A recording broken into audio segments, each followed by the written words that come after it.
Na igreja de Antioquia havia profetas e mestres: Barnabé, Simeão, chamado Lídia, Lúcio de Cirene, Manaém, que fora criado com Herodes, o tetrarca, e Saulo.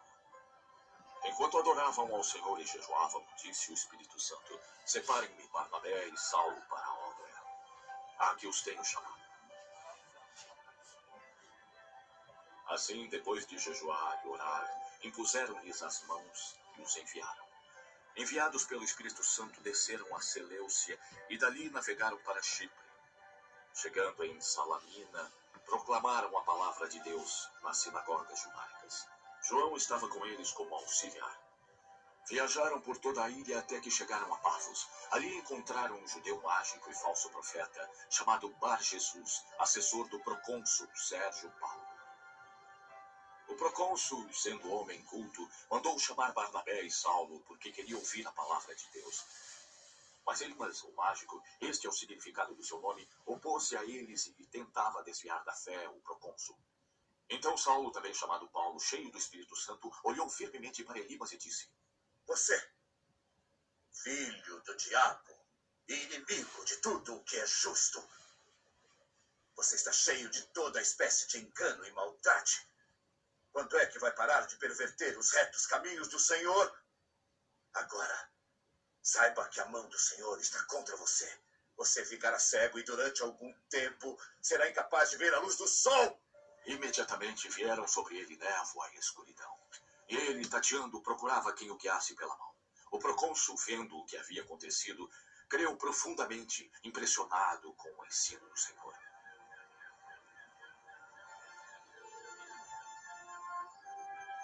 De Pafos, Paulo e seus companheiros navegaram para Perge, na Panfília, onde João os deixou voltando a Jerusalém.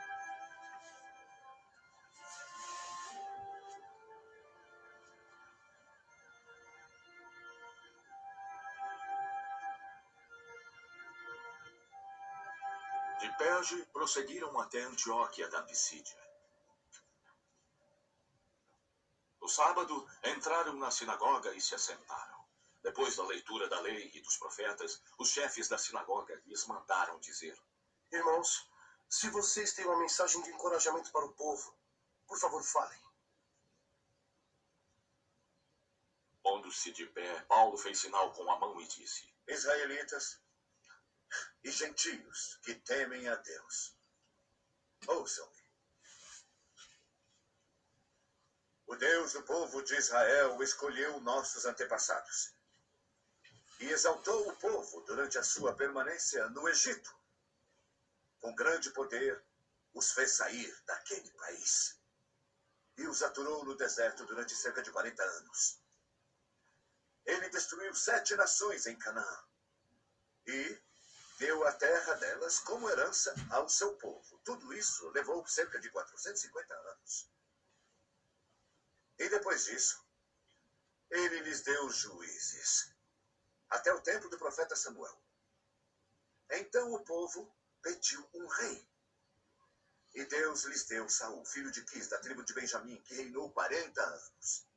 Depois de rejeitar Saul, levantou-lhes Davi como rei, sobre quem testemunhou: encontrei Davi, filho de Jessé, homem segundo o meu coração. Ele fará tudo o que for da minha vontade. Da descendência desse homem, Deus trouxe a Israel o Salvador Jesus, como prometera. Antes da vinda de Jesus, João pregou um batismo de arrependimento para todo o povo de Israel. Quando estava completando a sua carreira, João disse: quem vocês pensam que sou? Não sou quem vocês pensam, não. Mas vem depois de mim aquele cuja sandália não me digno a desamarrar. Irmãos, filhos de Abraão e gentios que temem a Deus, a nós foi enviada esta mensagem de salvação. O povo de Jerusalém e seus governantes não reconheceram Jesus. Mas, ao condená-lo, cumpriram as palavras dos profetas que são lidas todos os sábados. Mesmo não achando motivo legal para uma sentença de morte, pediram a Pilatos que o mandassem executar. Tendo cumprido tudo que estava escrito a respeito dele, tiraram-no do madeiro e o colocaram no sepulcro.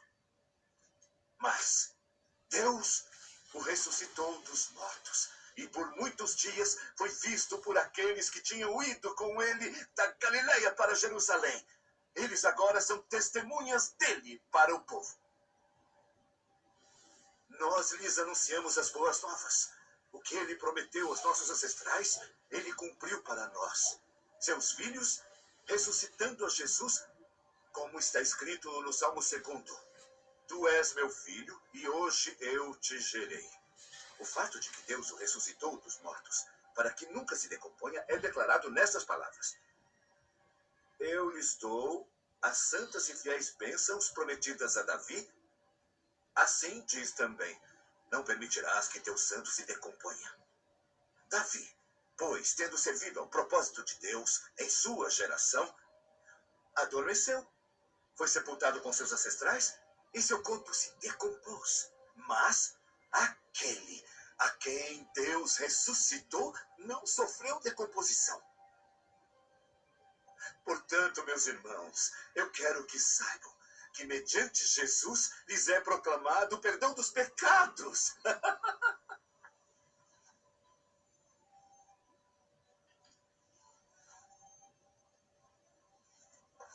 Por meio dele, todo aquele que crê é justificado de tudo o qual não poderia ser justificado pela lei de Moisés. Cuidem, para que não lhes aconteça o que disseram os profetas. Vejam, escarnecedores, admirem-se e pereçam, pois farei algo em seus dias que vocês jamais creriam. Se alguém lhes contasse. Quando Paulo e Barnabé estavam saindo da sinagoga, o povo os convidou a falar mais a respeito dessas coisas no sábado seguinte. Despedida a congregação, muitos dos judeus e estrangeiros piedosos convertidos ao judaísmo seguiram Paulo e Barnabé. Estes conversavam com eles, recomendando-lhes que continuassem na graça de Deus. No sábado seguinte, quase toda a cidade se reuniu para ouvir a palavra do Senhor. Quando os judeus viram a multidão, ficaram cheios de inveja e contradiziam o que Paulo dizia. Então Paulo e Barnabé lhes responderam corajosamente. Era necessário primeiro anunciar a vocês a palavra de Deus, uma vez que a rejeitam e não se consideram dignos da vida eterna. Agora nós voltamos para os gentios. Pois assim o Senhor nos ordenou. Eu o constituí luz dos gentios, para levar a salvação até os confins da terra. Ouvindo isso, os gentios se alegraram e glorificaram a palavra do Senhor, e creram todos os que haviam sido designados para a vida eterna. A palavra do Senhor se espalhava por toda a região. Mas os judeus incitaram as mulheres piedosas de elevada posição e os principais da cidade, e suscitando perseguição contra Paulo e Barnabé, os expulsaram do seu território. Estes sacudiram o pó dos seus pés em protesto contra eles e foram para Icônio. Os discípulos continuavam cheios de alegria e do Espírito Santo. Em Icônio, Paulo e Barnabé, como de costume, foram à sinagoga judaica. Ali falaram de tal modo que veio a crer grande multidão de judeus e gentios. Mas os judeus que se tinham recusado a crer incitaram os gentios e irritaram-lhes os ânimos contra os irmãos. Paulo e Barnabé passaram bastante tempo ali falando corajosamente do Senhor, que confirmava a mensagem de sua graça, realizando sinais e maravilhas pelas mãos deles. O povo da cidade ficou dividido. Alguns estavam a favor dos judeus, outros a favor dos apóstolos. Formou-se uma conspiração entre gentios e judeus, juntamente com seus líderes, para maltratá-los e apedrejá-los. Mas eles ficaram sabendo e fugiram para as cidades lacaônicas de Listra e Derbe e para a região circunvizinha, onde continuaram a pregar as boas novas. Em Listra havia um homem paralítico dos pés, aleijado desde o nascimento. Vivia ali sentado e nunca tinha andado. Ele ouvira Paulo falar.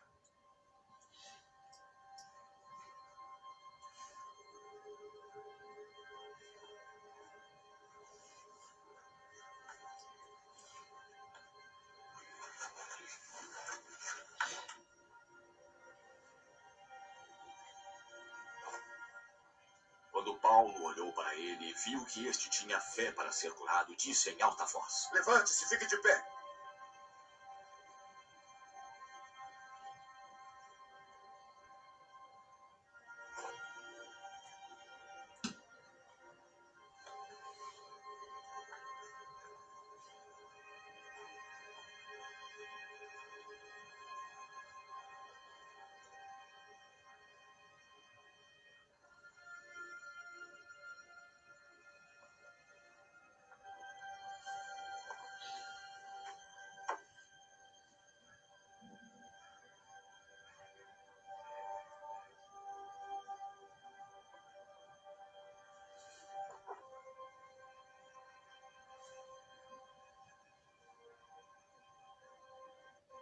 Com isso, o homem deu um salto e começou a andar.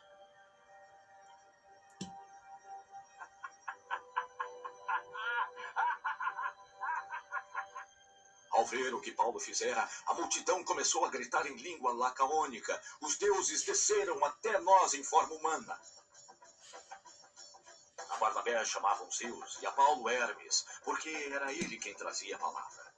O sacerdote de Zeus, cujo templo ficava diante da cidade, trouxe bois e coroas de flores à porta da cidade, porque ele e a multidão queriam oferecer-lhe sacrifícios.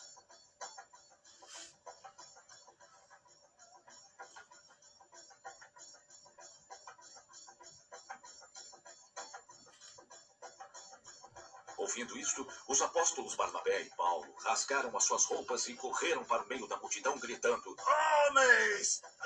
Por que estão fazendo isso?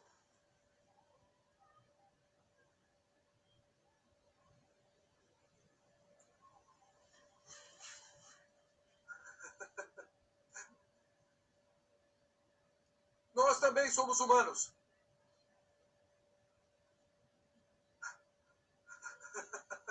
Humanos como vocês. Estamos trazendo boas novas, dizendo-lhes que se afastem dessas coisas vãs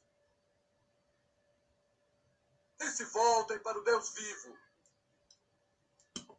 que fez o céu, a terra,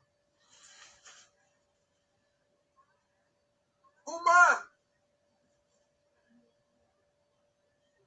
e tudo o que neles há.